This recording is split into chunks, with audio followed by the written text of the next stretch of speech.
Ku balas ipar yang selalu menghinaku dengan kesuksesan.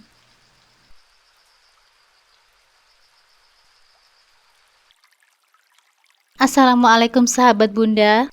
Semoga Allah selalu memberikan kesehatan dan kebahagiaan untuk kita semua. Buat sahabat Bunda yang sudah subscribe, semoga rezekinya dilancarkan ya. Amin ya robbal alamin. Maaf Mbak, mulai hari ini aku nggak bisa bantuin nyuci lagi.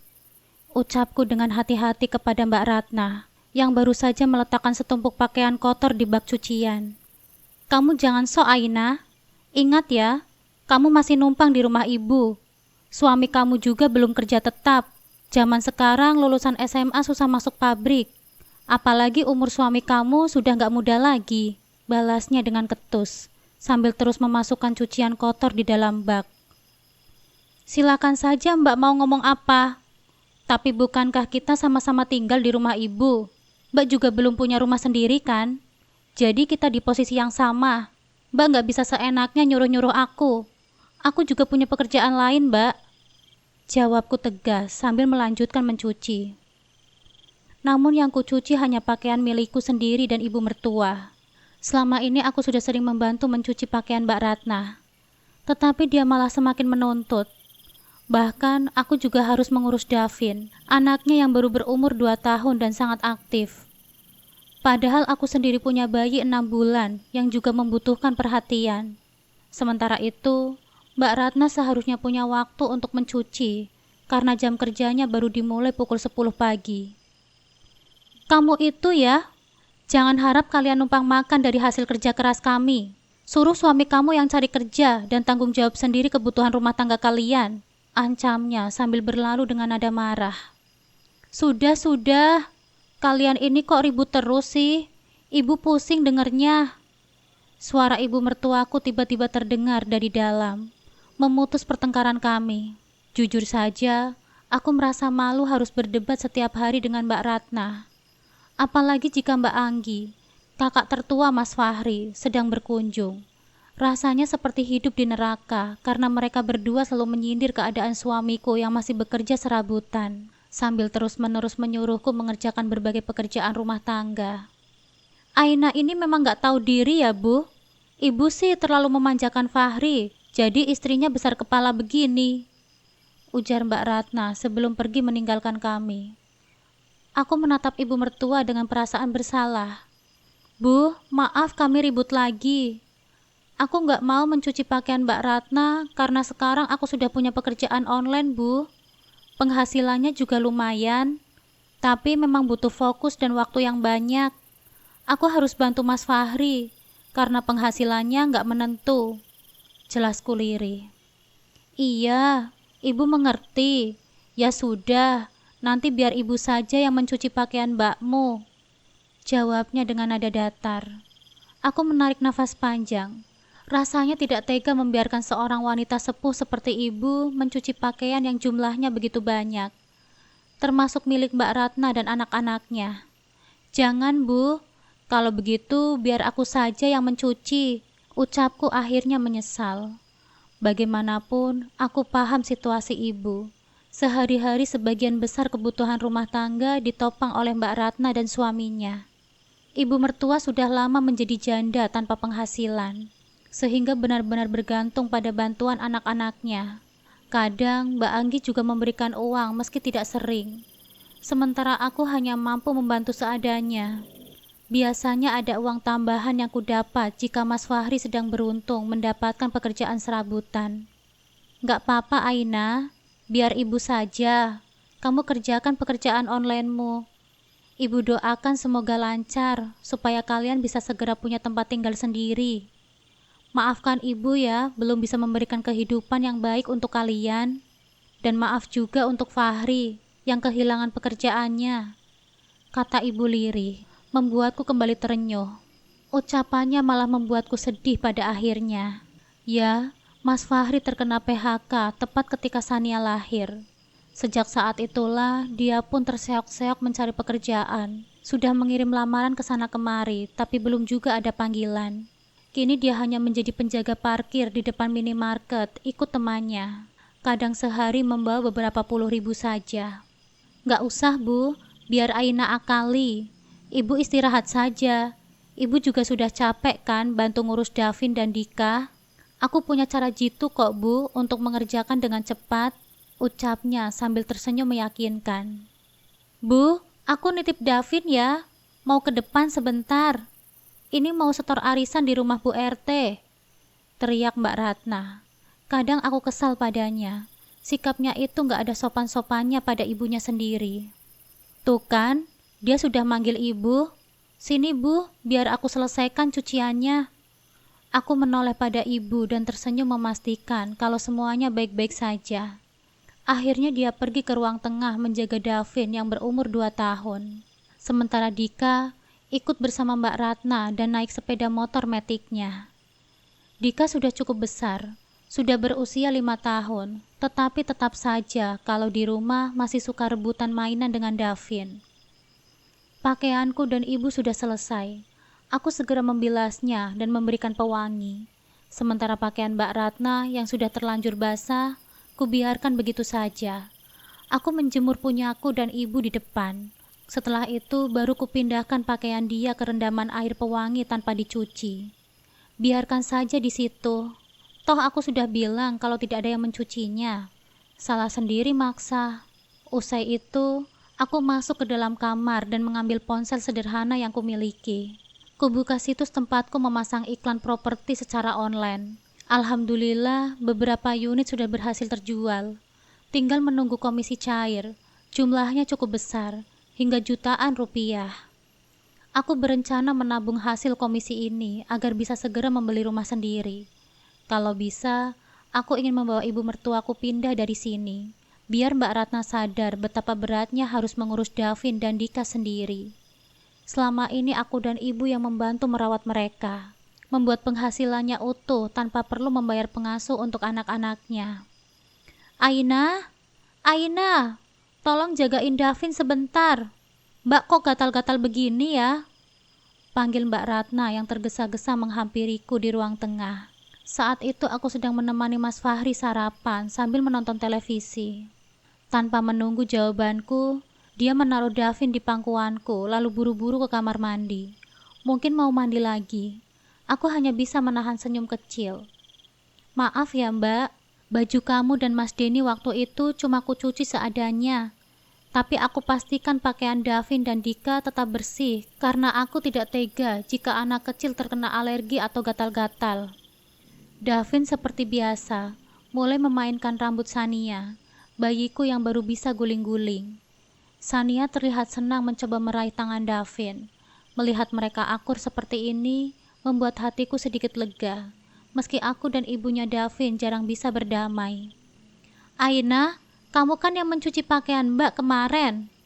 Tanyanya sambil mendekatiku setelah mandi. Memangnya kenapa Mbak? Tanyaku datar. Ini loh, lihat kulit Mbak sampai merah-merah. Kamu pasti mencucinya gak bersih ya? Gerutunya sambil menunjukkan lengannya yang iritasi. Aku nyucinya kayak biasa kok Mbak. Buktinya Davin dan Dika gak kenapa-kenapa. Lagi pula sudah aku bilang, jangan nitip cucian ke aku terus. Kalau maksa mungkin bajunya juga gak ikhlas dicuci sama aku. Jawabku sambil menahan senyum. Mas Fahri hanya melirik sekilas sambil terus menyantap nasi goreng yang aku buat tadi pagi. Hari ini Mbak titip cucian lagi ya. Tapi awas kalau Mbak gatal-gatal lagi. Mbak tuntut kamu. Ancamnya sebelum masuk ke kamar sambil membanting pintu. Aku menarik nafas panjang, berusaha menenangkan diri. Lalu kembali menyuapi Sania yang sedang mencoba makan MPASI pertamanya. Kalian ini kenapa sih? Kok ribut terus, Dek? Tanya Mas Fahri sambil meneguk kopi yang sudah kuseduh untuknya. Mas, Mbak Ratna itu keterlaluan. Dia nitip cucian sampai pakaian dalamnya Mas Dini juga. Aku risih, Mas. Lagian dia masih punya waktu kok untuk mencuci sendiri. Masuk kerjanya kan jam 10 pagi. Cuma jadi kasir pula. Harusnya nggak capek-capek banget kan? Tapi urusan rumah malah dia serahkan semua ke aku. Keluhku sambil menghela nafas. Udah, jangan sering berantem. Kasihan ibu. Beliau kan sudah tua. Nanti malah semakin stres, ucap Mas Fahri menasehatiku. Iya mas, sahutku akhirnya. Mas Fahri pun berangkat kerja dengan sepeda motor tua kami. Motor itu memang sangat membantu mobilitas kami, meskipun sudah sering bermasalah. Aku sempat menyarankan Mas Fahri untuk menjadi pengemudi ojek online, tetapi motornya tidak memenuhi kriteria, harus motor keluaran baru. Mas Fahri itu sebenarnya orang yang baik hati. Sejak sebelum menikah, gajinya habis untuk membantu memenuhi kebutuhan keluarga. Dulu Mbak Ratna masih kursus agar memenuhi syarat menjadi kasir. Jadi sekarang pengeluaran rumah tangga ditanggung olehnya. Tiba-tiba, bruk! Pakaian yang kemarin kucuci dilemparkan oleh Mbak Ratna tepat di wajahku. Dia marah-marah, mencaciku tanpa henti. Ini dicuci ulang semua. Mbak nggak mau tahu, pakaian ini nggak bersih. Kulit Mbak malah jadi gatal-gatal walaupun sudah ganti baju. Bentaknya sambil berkacak pinggang. Aku buru-buru meraih Sania yang tertimpa pakaian itu. Makanan MPASI yang tadi sedang kuberikan pun ikut tumpah. Kamu itu harus tahu diri.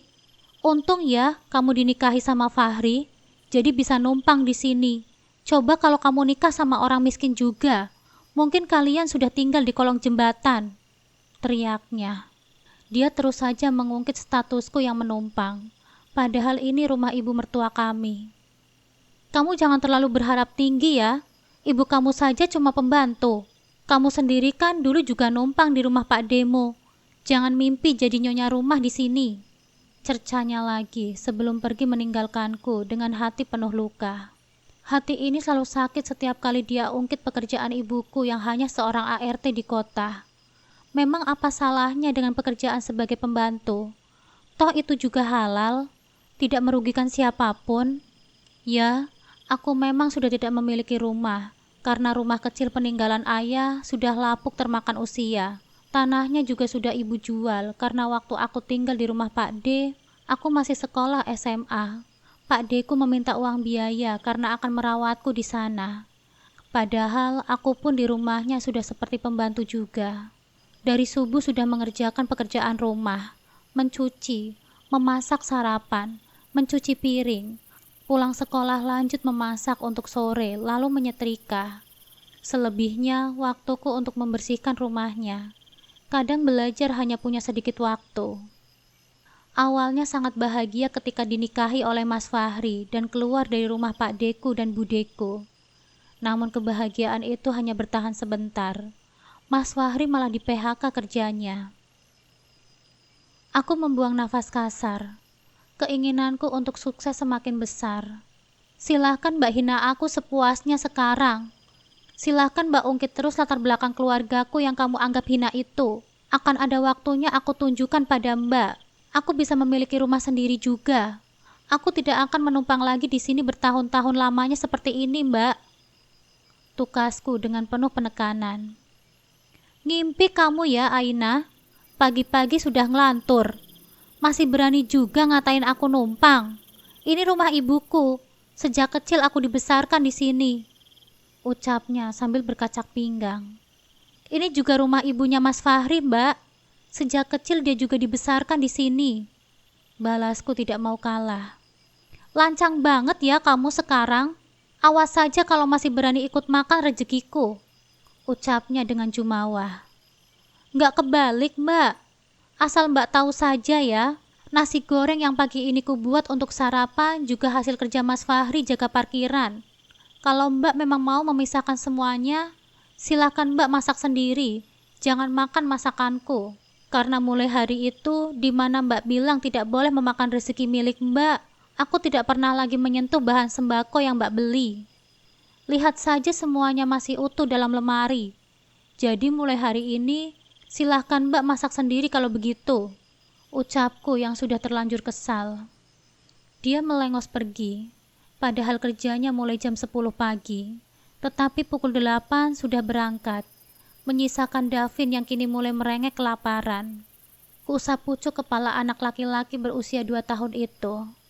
Dia menatap penuh minat pada makanan MPASI milik Sania. Maem, ucapnya polos. Iya, Mas Davi nanti tante buatin maem ya. Diam dulu ya di sini, ucapku sambil memberikan mainan. Ku gendong Sania ke dapur dan mencari makanan untuk Davin. Ada satu rak berisi makanan bayi dan susu formula yang Mbak Ratna khususkan hanya untuk Davin. Aina, itu kok di ruang tengah berantakan banget pakaian siapa? Tanpa aku kira, ibu mertuaku muncul dari dalam. Ibu sudah pulang? Tanyaku sambil tersenyum. Sementara itu, tanganku mengaduk makanan untuk Davin. Iya, sudah. Ini ibu beli sayur juga sekalian. Kamu lagi buatin makanan Sania ya? Tanyanya sambil meletakkan kantong belanjaan pada meja di dapur. Ini buat Davin, Bu. Biasa, Mbak Ratna sudah pergi. Nggak kasih makan dulu. Padahal Davin sudah kelaparan sepertinya, ucapku. Ya sudah, biar ibu saja yang suapin. Kamu tidurkan dulu Sania, terus yangin sayur, ucapnya.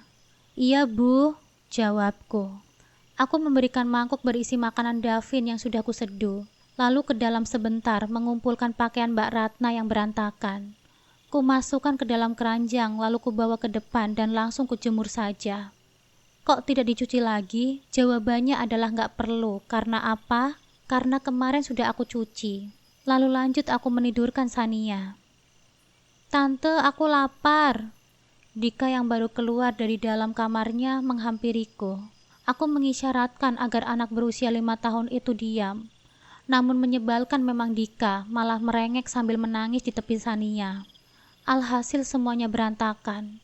Aku menggendong Sania kembali lalu mengambil nasi goreng di dapur dan menyiapkan di hadapan Dika. Kuputar televisi agar anak itu makan sambil nonton TV.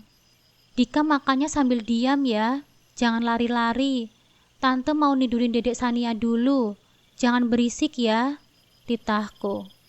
Anak itu mengangguk. Aku mengusap pucuk kepalanya. Ada rasa iba pada kedua anak Mbak Ratna yang nampaknya kesepian itu. Bagaimana tidak? Setiap hari Mbak Ratna selalu abai pada mereka. Bahkan Davin sering sekali ikut tidur di kamarku karena kadang Mbak Ratna pulang larut malam.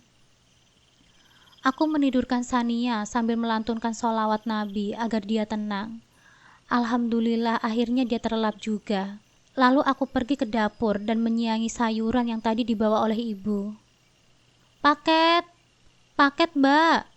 Terdengar dari luar suara tukang paket yang berteriak. Aku bergegas ke depan, melewati ibu yang sedang menunggui cucu-cucunya di ruang tengah. Dia sedang mengajak Davin bermain dan memperhatikan Dika yang tengah asik makan. Atas nama Ratna Anggraini, Mbak, ucapnya sambil menyodorkan bungkusan paket itu. Oh, makasih ya, Mas. Aku menerimanya, mengulas senyum dan mengangguk pada laki-laki itu. Bayar, Mbak. Ini COD, ucapnya tanpa sungkan. Bayar? Aku membuang nafas kasar. Mas, bisa langsung sama orangnya saja nggak nanti? Aku mengulurkan kembali barang itu. Aduh Mbak, bisa tolong bantu ringankan pekerjaan saya? Saya sudah seharian muter-muter nyari alamat. Masa giliran ketemu malah nggak diterima? Cuma 50.000 saja kok Mbak, ucapnya memelas. Aku akhirnya tidak tega dengan wajahnya yang nampak kelelahan. Meski dengan enggan, akhirnya aku melangkah masuk ke dalam dan mengambil uang simpananku. Ya, setiap hari aku menyisihkan 5.000 rupiah dari hasil Mas Fahri jaga parkiran. 50.000 itu uang yang sudah 10 hari aku kumpulkan. Ini Mas, aku memberikan uang itu pada tukang paket. Makasih ya Mbak, semoga semua urusan Mbaknya juga dimudahkan. Maaf ya Mbak, ujarnya nampak tidak enak. Aku mengangguk sambil menggulung senyum. Sebetulnya aku malas kalau menalangi paket COD miliknya itu. Yang 1 bulan lalu pun belum dia ganti padaku. Padahal cuma 30.000 rupiah. Waktu itu dia membeli lipstik online kalau nggak salah. Namun meskipun bagi Mbak Ratna itu kecil, tapi bagiku itu uang yang aku kumpulkan selama seminggu. Yang membuatku kesal itu bukan apa-apa. Mbak Ratna terlalu lelet pada hutang meskipun hanya recehan. Akan tetapi giliran pergi ke salon, Smoothing atau rebonding rambut yang harganya ratusan ribu dia lakukan. Kalau ditagih, alasannya selalu nggak ada uang. Sudah habis buat belanja ini itu. Gimana nggak tertekan coba? Belum aku masuk, suara klakson motor kembali terdengar. Pim Pim, Mbak Ratnanya ada Mbak, sapa seorang laki-laki berjaket. Bapak ini siapa ya? Aku menatapnya. Saya tukang bank keliling Mbak. Minggu lalu Mbak Ratna ngambil di saya 2 juta rupiah. Sekarang harus mulai bayar, ujarnya menjelaskan. Maaf Pak, kalau mau nagih hutang sama Mbak Ratna hari Senin ya. Soalnya dia kerja di rumah makan. Bagian liburnya setiap hari Senin Pak, tukasku. Bisa ditalangin dulu mungkin Mbak. Nggak besar kok, cuma 60.000 rupiah saja setoran mingguannya, ujarnya sambil mematung. Aduh, maaf Pak, saya tidak ada uang lagi. Aku menangkupkan tangan di depan dadaku. Laki-laki itu nampak masih mematung, lalu diambilnya gawai dari sakunya dan menelpon seseorang. Halo, sapanya. Dia nampak berbincang dengan orang di seberang sana. Aku sudah melangkah meninggalkannya, namun baru juga beberapa langkah, dia memanggilku kembali. Mbak Aina ya? Tanyanya. Aku menoleh sambil mengangguk. Dia tergopoh membawakan benda pipi itu padaku. Ini Mbak Ratna mau bicara, ucapnya. Aku menerimanya. Mungkin dia punya uang simpanan di rumah dan meminta tolong dikasihkan pada si bapak ini. Lagian sudah dua-duanya kerja juga masih suka hutang kesana kesini. Kadang heran dengan pola hidupnya Mbak Ratna. Halo Mbak, sapaku padanya. Aina, kamu itu ya? Sama saudara sendiri juga perhitungan banget sih. Itu cicilan utang Mbak cuma 60.000 rupiah saja. Masa kamu nggak ada uang sih cuma segitu? Bayarin dulu dong, tolong. Mbak uangnya masih di ATM belum diambil, ucapnya penuh penekanan. Maaf ya Mbak, aku ada uang 50.000 juga sudah dipakai untuk nalangin paketan Mbak. Mbak belanja COD tapi nggak nitipin uang, ucapku. Alah, alasan aja kamu itu ya. Dasar ipar miskin, hardiknya, disambung dengan terputusnya panggilan telepon dari seberang sana. Ada rasa nyeri di dada, padahal kurang baik apa aku padanya selama ini. Mungkin karena sudah keseringan ngalah dan nurut, akhirnya dia jadi merasa di atas angin. Padahal awalnya aku seperti itu karena aku merasa orang baru di rumah ini. Aku berusaha menyesuaikan diri dengan keluarga dari suamiku. Aku memberikan kembali gawe milik orang bank keliling yang masih menunggu di situ. Dia menatapku dengan penuh harap. Gimana Mbak? Tanyanya. Menyebalkan memang. Aku hanya mendelik tanpa menjawab sepatah kata pun, berjalan ke dalam dan menyimpan paketan milik Mbak Ratna di atas meja TV. Lalu kembali ke dapur dan memasak untukku dan ibu. Mulai hari ini, aku sudah mendeklarasikan jika aku tidak akan memasak untuk Mbak Ratna. Jadi masakan ini hanya untukku dan ibu. Namun tetap saja, jika Dika merengek minta makan, aku pun tidak tega. Masa kesal sama ibunya, harus benci anaknya juga? Gak adil rasanya kalau aku melibatkan kedua balita yang sebetulnya mereka pun korban dari sikap abai Mbak Ratna. Setelah selesai memasak, aku kembali ke kamar. Hari ini aku sengaja tidak mencuci pakaian karena sudah kuatur jadwalnya 2 hari sekali.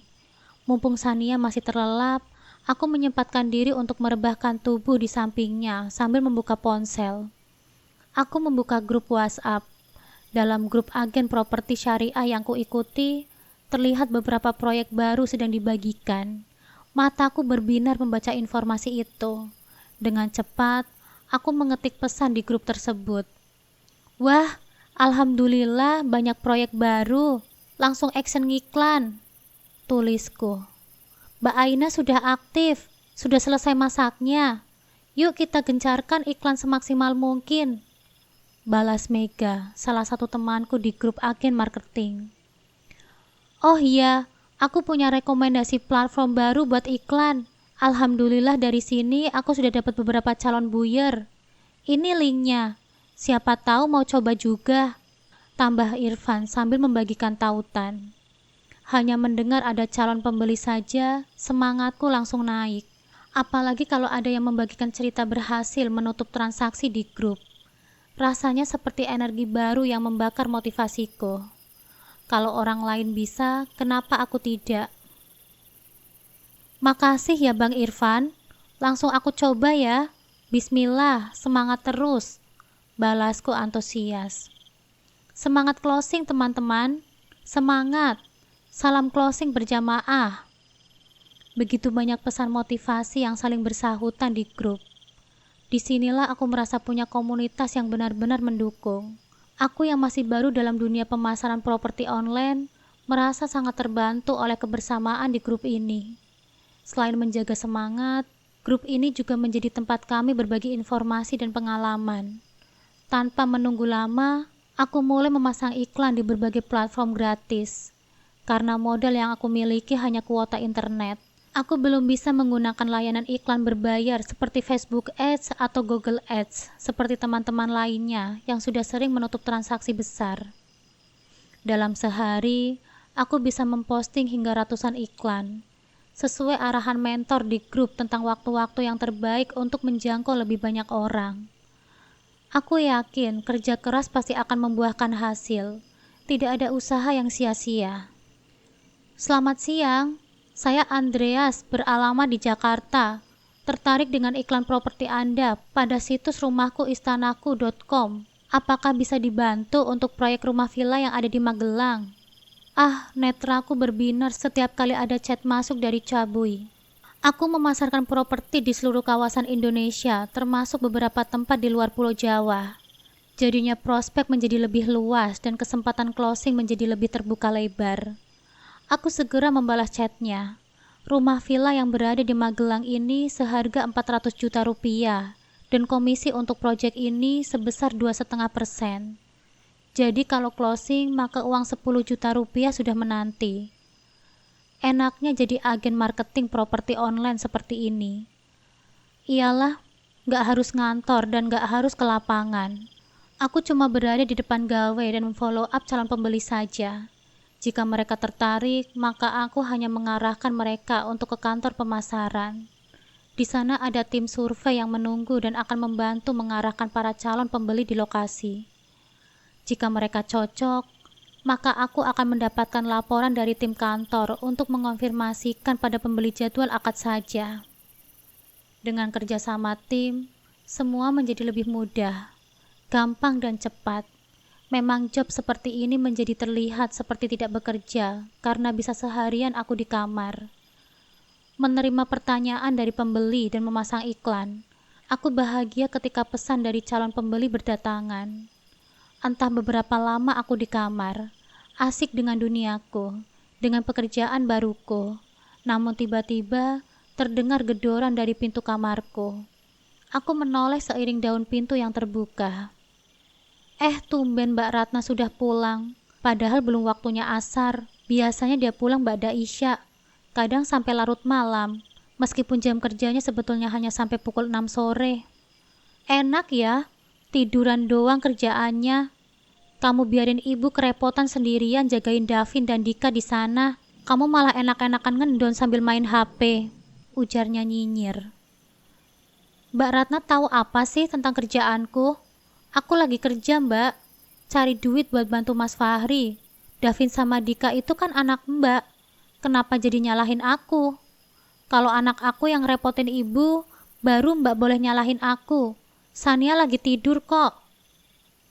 Aku menoleh sekilas, lalu kembali fokus pada gaweku. Pakaian mbak sudah kamu cuci kan? Tanyanya mengalihkan pembicaraan. Dia bingung kan mau jawab apa? Toh anak sendiri yang merepotkan ibunya malah nyarahin orang lain. Mbak Ratna ini sehat. Itu, lihat saja sudah ada di jemuran. Oh iya, angkatin ya mbak. Mumpung Mbak Ratna pulang. Aku lagi sibuk, gak ada waktu. Ucapku. Gak berbohong kan? Aku bilang sudah ada di jemuran, bukan bilang sudah dicuci lagi. Urusan gatal, itu urusan belakangan. Dia membanting pintu tanpa berkata apa-apa lagi. Enyahlah dari kehidupanku, mbak. Aku kembali fokus pada cabui bernama Pak Andreas itu. Sepertinya termasuk hot buyer. Sudah bertanya detail tentang harga. Ya Allah, semoga closing lagi. Yang kemarin sudah 15 juta, tinggal nunggu cair. Kalau ditambah yang ini, closingnya jadi 25 juta. Banyak sekali. Kalau closing lagi, aku mau ngajak Mas Fahri cari rumah yang disewa tahunan sajalah. Terus nanti aku buka usaha laundry. Jadi sambil nunggu laundry, sambil masarin produk rumah dan villa di internet. Aku menatap langit-langit. Tidak sabar menunggu uang closingan itu segera cair. Beruntung masih boleh menggunakan rekening Mas Fahri bekas kerjanya dulu. Soalnya aku mana punya rekening bank. Masih 2 bulan lagi. Yang besok akan cair baru nominalnya 5 juta dulu. Enaknya beli apa ya? Mungkin beli perhiasan sajalah biar bisa disimpan. Sekalian bikin Mbak Ratna kepanasan melihatku memakai perhiasan. Nanti 1 jutanya untuk makan. Jaga-jaga kalau parkiran Mas Fahri lagi sepi. Menjelang asar, aku keluar dari kamar. Cucian milik Mbak Ratna nampak menggunung di sofa ruang tengah. Sepertinya dia sudah angkatin pakaian yang hanya aku jemur saja. Suasana di ruang tengah sepi. Padahal aku mau menitip Sania dulu pada ibu sebentar. Jika Sania sudah bangun, aku nggak bisa ngapa-ngapain soalnya. Aku akan menyiapkan masakan untuk nanti sore. Mungkin ibu sedang membawa main 2 cucunya ke rumah tetangga. Aku kembali lagi ke kamar dan menggendong Sania pada akhirnya. Belum sempat lagi aku pergi ke dapur, terdengar orang memanggil dari teras. "Permisi, GoFood Mbak," pekiknya. Aku membuka pintu. Nampak seorang pengemudi ojek online tengah menenteng beberapa box makanan. "Cari siapa ya Pak?" tanyaku. "Ini Mbak, dari GoFood, antar pizza," ucapnya. "Atas nama siapa Pak?" tanyaku lagi. Tidak merasa memesan makanan langka itu. Ya, langka bagiku yang kondisi kantongnya pas-pasan. Sayang duitnya kalau membeli makanan mahal seperti itu. Itu pizza atas nama Ratna kan Pak?" tanya Mbak Ratna yang tiba-tiba menyahut dari dalam. Tukang ojek itu, tukang ojek online itu hanya mengangguk. Mbak Ratna menyembul dari ambang pintu dan menyenggol bahuku. "Awas, nanti kamu ngiler. Kamu mana kebeli makanan mahal seperti ini. Sana gih, masak beras saja sama garam yang kamu punya," cibirnya sambil menerima box pizza itu. "Sombong banget sih, mentang-mentang punya duit," batinku. Aku melengos pergi. Mau jadi orang waras sajalah yang ngalah. Lagi capek setelah seharian menguras energi memasang iklan di mana-mana. Menyebar informasi ke grup jual beli cukup menyita waktu dan energi ternyata. Aina. Kenapa juga dia memanggilku lagi? Aku menghentikan langkah dan menoleh sekilas. "Apa Mbak?" "Besok tolong setrikain baju Mbak ya. Nanti Mbak kasih upah 15.000, ujarnya sambil menenteng pizza dan masuk ke dalam. "Aku besok jadwal nyuci Mbak. Aku juga banyak kerjaan. Jadi mulai hari ini aku nggak bisa ambil kerjaan setrika baju Mbak lagi. Mbak Ratna bisa kan ke laundry? Kan banyak laundry di sekitar sini," tolakku. Biasanya aku mau jika diupah. Tetapi itu dulu sebelum tahu watak dan tabiatnya yang menyebalkan. Dulu aku kasihan juga karena dia bekerja, punya anak, masih harus urus ini itu. Ternyata setelah mengenalnya, aku semakin malas jadinya membantu dia. Ya ampun Aina, belagu banget sih kamu sekarang. Merasa udah kaya ya? Emang bisa kaya hanya dengan duit dari hasil parkir? Bangun kamu Aina, jangan mimpi mulu jadi orang. Mbak tuh nyuruh kayak gini karena kasihan sama kamu sebenarnya. Kan uangnya lumayan bisa buat beli MPASI si Sania, ucapnya. Gak usah melebar kemana-mana Mbak, bilang saja kalau pelit. Karena kalau pergi ke laundry kan bisa habis 50.000. Kalau bayar aku sih cuma 15.000, ujarku sambil berjalan menuju dapur. Aku meletakkan Sania di lantai, sementara aku mengambil wudhu. Masih terdengar ocehannya dari ruang tengah. Aku bergegas mengambil wudhu dan mengabaikannya. Segera aku langsung masuk ke kamar, melewatinya yang nampak sedang asik makan pizza di ruang tengah. Kukunci dari dalam pintu kamarku dan kujauhkan benda yang sekiranya bisa membuat Sania terluka. Aku menunaikan kewajiban 4 rakaat, menghadapnya memohon dimudahkan segala jalan dan urusan. Setelah itu kulipat mukenaku. Terdengar dari luar sudah berisik suara Dika dan Davin yang bertengkar. Rupanya mereka sudah pulang. Aku menghampiri Sania, putriku yang sedang meringkuk saja di lantai, yang kualasi dengan tikar. Tumben tidak nakal. Astagfirullah, Sania panas. Aku memegang dahinya untuk memastikan sekali lagi. Pantas saja sejak tadi sepertinya dia lemas. Rupanya putriku sedang tidak enak badan. Segera kubaringkan dia di tempat tidurku. Aku bersiap hendak membawanya berobat ke dokter. Tapi pas kubuka uang simpananku hanya tinggal 6 lembar 5 ribuan. Aku baru saja memulai nabung kembali setelah waktu itu uang simpananku habis untuk memperbaiki sepeda motor kami. Aku mendorong daun pintu yang langsung terbuka ke arah ruang tengah. Nampak Mbak Ratna dan kedua anaknya tengah menikmati pizza. Ada ibu mertuaku juga di sana, duduk melingkar di depan TV. Mbak, tadi aku ada nalangin paketan kamu. Barangnya sudah aku simpan di meja TV, ucapku sambil berdiri. Aroma khas pizza memenuhi ruangan, membuat cacing yang ada di dalam perutku meronta. Ya, sejak siang aku terlalu fokus iklan hingga lupa makan siang. Terus? Tanyanya santai. Dia menyuap dengan lahap, begitupun Dika dan mertuaku. Hanya Davin saja yang memang belum mengerti. Dia warawiri kesana kemari. Itu kan COD, Mbak. Aku bayarin dulu tadi 50.000. Bisa diganti sekarang kan, Mbak? Aku mau bawa Sania berobat. Anakku demam, Mbak. Ujarku sambil masih mematung. Gak ada. Mbak gak ada duit lagi sekarang. Uang Mbak sudah buat beli pizza soalnya. Ucapnya enteng. Mbak kok gitu sih? Mbak gak boleh gitu dong. Itu kan uang 50.000 berarti banget buat aku sekarang, Mbak. Mbak gak ngerti gimana rasanya anak sakit, tanyaku sambil menatapnya. Ada rasa kesal bercampur sedih di dada. Salah sendiri malah bayarin. Emangnya Mbak nyuruh? Ujarnya seenak hati. Bukannya berterima kasih sudah dibantu.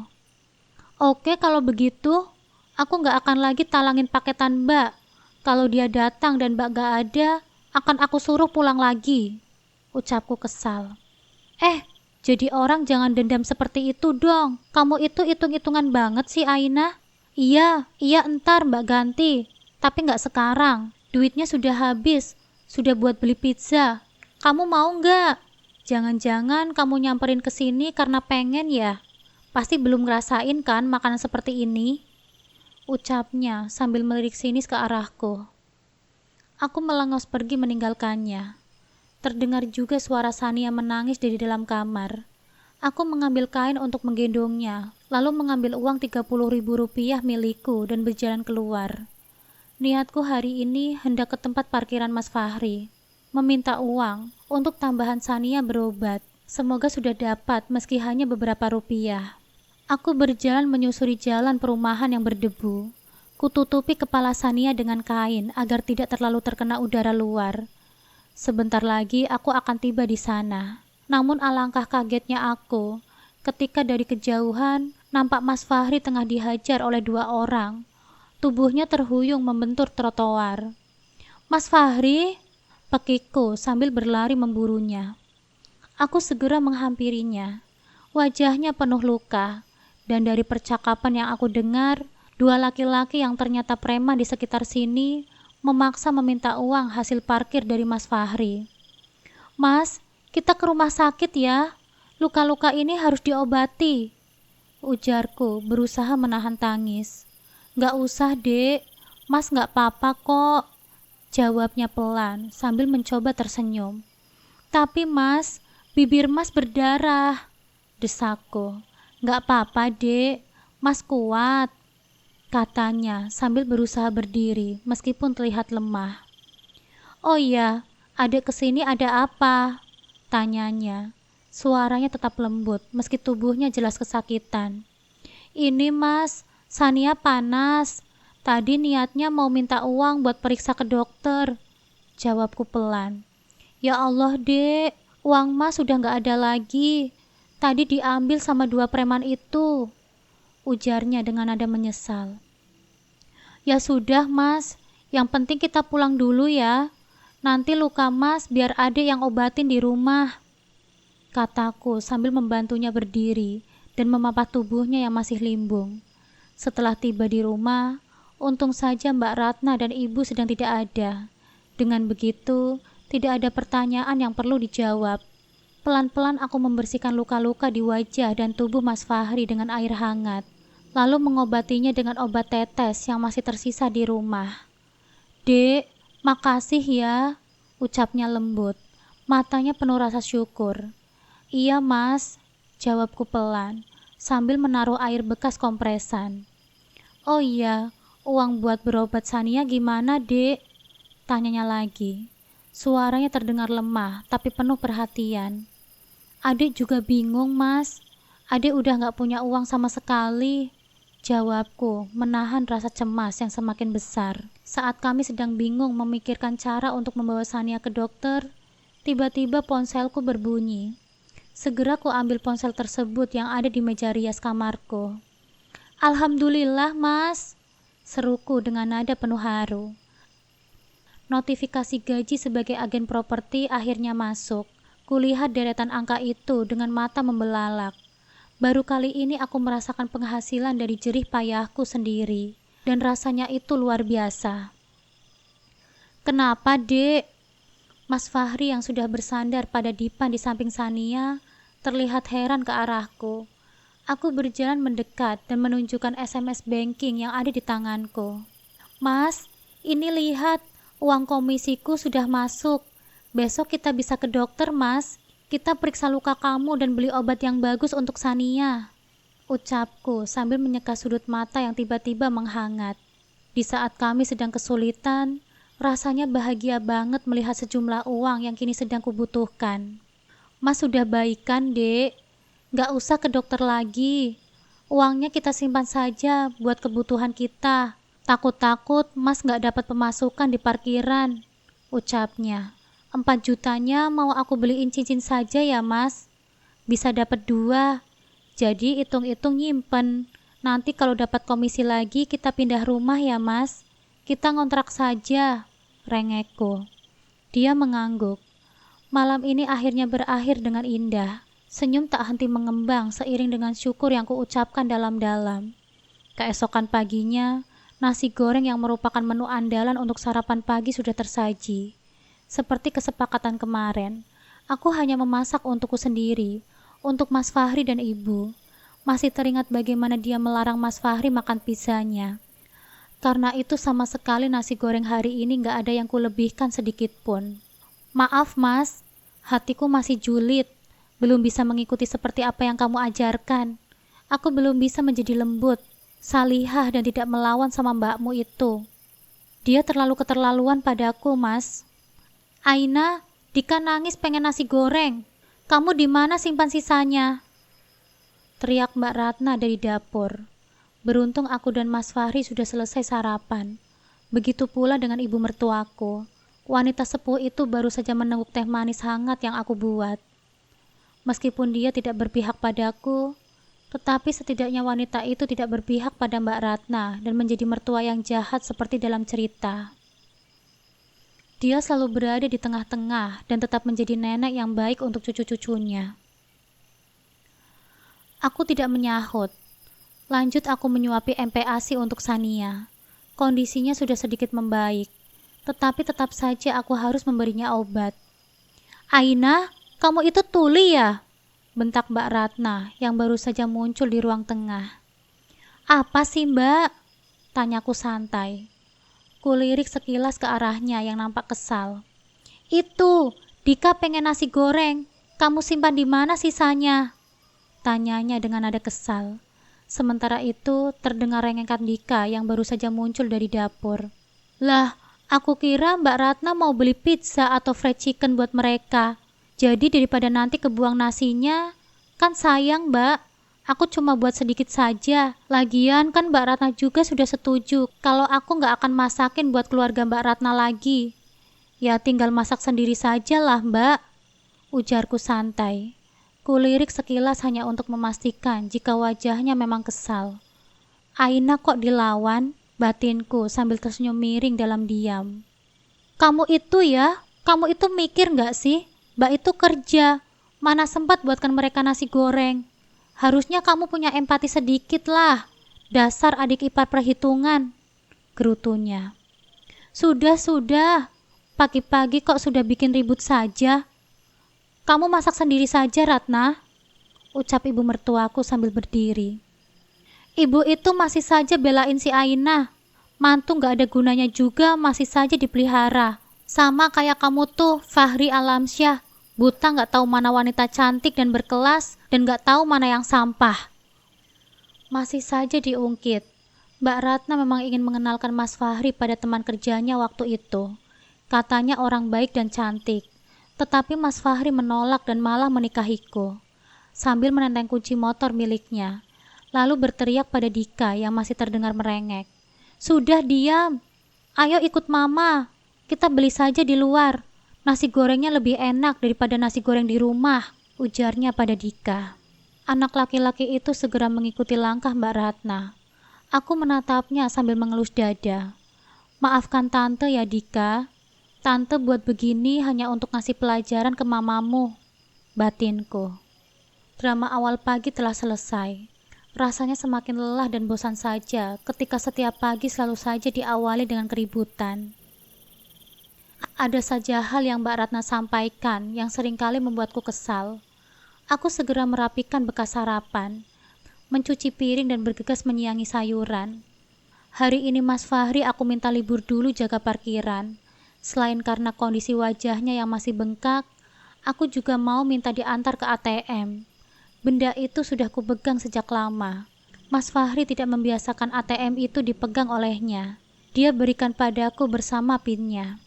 Jam 8 pagi, aku berangkat ke ATM. Lalu Mas Fahri mengantarku ke pasar untuk membeli cincin. Setelah itu, kami membeli beberapa helai pakaian. Aku membeli beberapa untukku dan juga untuk Mas Fahri, Sania dan Ibu. Aku juga membeli kebutuhan dapur untuk beberapa hari ke depan. Sengaja aku membeli agak banyak stok sayuran karena di sini harganya lebih murah.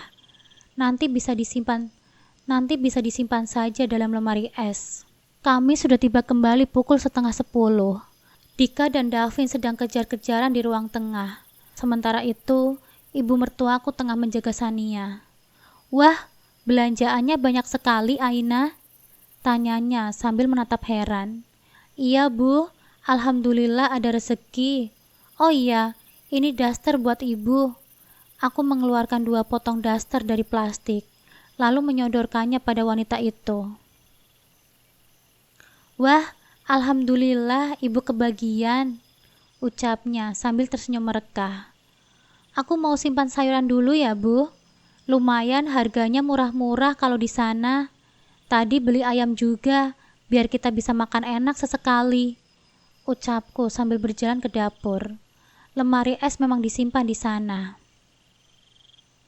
Baru saja aku membuka pintu lemari es dan hendak menata sayuran milikku, terdengar suara lantang Mbak Ratna. Aina, mulai hari ini kamu jangan sentuh kulkas milikku.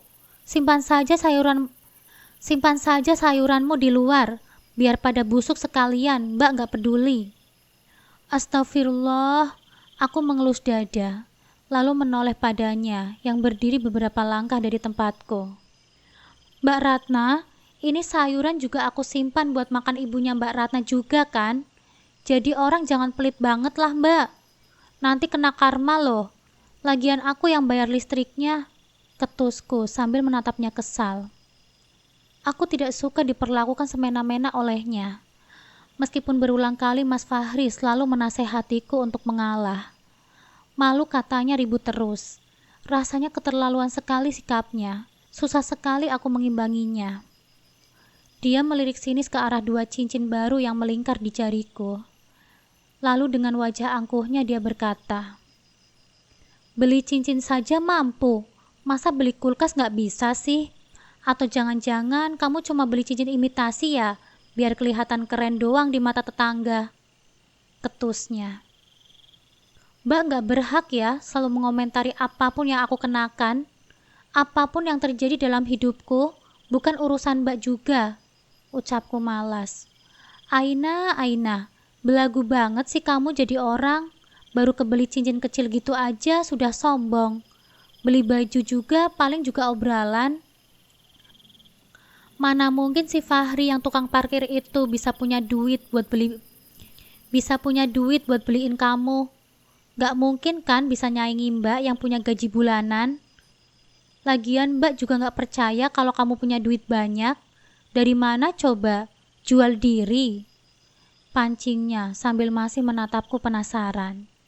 Sepertinya dia sangat ingin tahu dari mana aku mendapatkan uang. Aku tersenyum miring sambil memindahkan sayuran yang kubeli tadi ke atas meja. Sengaja sekalian aku keluarkan 2 kilogram ayam yang kubeli tadi. Selama ini kami hanya sekali memakan ayam dari pemberiannya jika ada kelebihan di restoran dan dibawanya pulang. Aku melengos pergi hendak meninggalkannya untuk membeli minyak goreng yang terlupa aku beli. Aina, kamu punya duit segitu banyak dari mana? Kamu nggak lagi gadein sertifikat rumah kan? Teriaknya lagi. Rupanya rasa penasarannya belum terjawab. Aku menepis tangannya yang memegang kencang bahuku. Mbak, kalau bicara itu pakai logika dong. Mbak pikir buat beli cincin sebesar ini sampai harus gadein rumah? Aku kan sudah bilang kalau aku kerja, Mbak. Bahkan gajiku lebih besar daripada gaji Mbak. Tukasku sambil tersenyum miring. Ya Allah, maafkan aku. Bukan bermaksud menyombongkan diri. Tidak pantas rasanya. Namun aku hanya ingin Mbak Ratna sadar jika aku pun tidak seburuk yang dia pikirkan. Bukan hanya dia yang selalu benar dan mau didengar. Aku langsung berjalan cepat meninggalkannya. Malas berdebat lama-lama. Membeli minyak goreng ke depan. Menyeberang jalan depan rumah ke warung Bu Ita. Bu, minyak gorengnya 1/2 kilo ya. Mbak Aina, jarang kelihatan sekarang Mbak. Sama apa lagi Mbak Aina? Sudah, itu saja Bu, ucapku sambil mengeluarkan uang dari saku bajuku. Bu Ita menyodorkan pesanan belanjaan padaku. Sambil mengambil kembalian, dia membuka obrolan lagi. Mbak Aina, itu kok punya kakak ipar begitu banget sih? Masa suka jelek-jelekin adiknya sendiri? Ujarnya, dia masih mencari uang recehan pada laci tempat uang. Jelek-jelekin bagaimana, Bu? Aku akhirnya terpancing juga. Selama ini memang sudah dengar tentang Mbak Ratna yang sering ngomongin di belakang. Ya masa adik lagi susah? Kemarin kan di sini ada orang dari kurir yang ngobrol. Dia bilang lagi ada lowongan untuk kurir pengantar paketan gitu. Saya kan kasih tahu kalau Mas Fahri lagi nggak ada kerjaan. Mungkin dia minat gitu. Kasian kalau lihat dia pulang, kok kayak mumet terus, ucapnya menjeda. Malah kata Mbak Ratna begini. Kamu jangan mau terima kalau si Fahri kirim lamaran. Di pabrik lamanya saja dia habis kontrak karena kerjanya nggak bener. Kalau kerjanya bener sih pasti diangkat karyawan tetap, kayak Mas Denny. Gitu katanya Mbak, ucapnya berapi-api.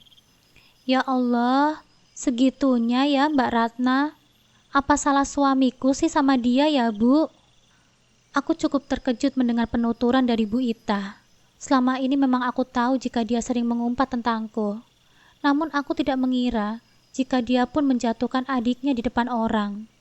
Saya juga kaget loh Mbak Aina. Lah saya yang tetangganya saja kepengen gitu lihat Mas Fahri kayak dulu lagi. Berangkat kerja, sering ngasih oleh-oleh juga kalau habis gajian buat si Aldi. Ucapnya sambil menyodorkan uang kembalian padaku. Si Aldi itu cucunya Bu Ita yang baru berusia 3 tahun. Entahlah Bu, saya juga nggak paham pemikiran Mbak Ratna. Padahal dia kan selalu bilang kalau kami ini cuma numpang. Ya seharusnya kalau adiknya ada lowongan kerjaan ya dikasih tahu, biar bisa mencari pekerjaan di luar sana. Kalau kerja dan dapat uang tetap tiap bulan, kan bisa ngontrak ya, Bu? Iya, Mbak Aina. Nanti lagi kalau ada lowongan kerja, saya langsung kasih Mbak Aina saja, ujarnya. Aku mengangguk dan langsung berlalu kembali ke rumah. Aku melewati ibu dan Mas Fahri yang tengah duduk bersama di ruang tengah. Mbak Ratna sudah tidak ada. Sepertinya sudah berangkat bekerja. Bu, ini sayuran yang kubeli banyak. Gimana nyimpennya, Bu? Nanti kalau kelamaan akan busuk. Aku bertanya pada ibu mertuaku. Biasanya kan kamu masukin ke dalam lemari es. Simpan saja yang rapi. Masih bisa seger kok sampai semingguan, ujarnya. Dia tengah mengajak Davin bermain pasir di sana. Tadi Mbak Ratna melarang, Bu. Itu kan kulkas miliknya. Akhirnya aku mengatakan pada ibu apa yang terjadi tadi di belakang. Ya ampun Ratna, biar nanti ibu yang simpen. Kalau dia marah, bilang saja itu punya ibu, ujarnya sambil menggeleng-gelengkan kepala. Akhirnya ada solusi untuk saat ini. Setidaknya sayuran yang sudah aku beli tadi aman. Meskipun mungkin Mbak Ratna akan kembali mengajak perang mulut sore nanti. Aku bergegas memasak ayam di dapur. Sebentar lagi makan siang. Perutku pun sudah berteriak meminta diisi. Mas Fahri tengah beristirahat di kamar karena luka memarnya masih terasa katanya. Aku memasak sambil sesekali ke ruang tengah. Kasihan ibu harus menjaga 3 balita. Untung Dika sedang asik dengan gawainya. Hanya saja Davin yang warawiri terus menumpahkan apapun yang ditemuinya. Ketukan pada pintu terdengar. Aku bergegas membuka pintu. Nampak seorang wanita yang rasanya pernah kulihat beberapa kali. Pernah berkunjung ke rumah kalau nggak salah. Permisi, Mas Fahrinya ada? Tanyanya sambil tersenyum. Di tangannya membawa tentengan plastik dari minimarket. Kamu siapa? Tanyaku sambil memicing pada wajah wanita itu. Tidak terima rasanya dia menyebut suamiku dengan panggilan sedekat itu.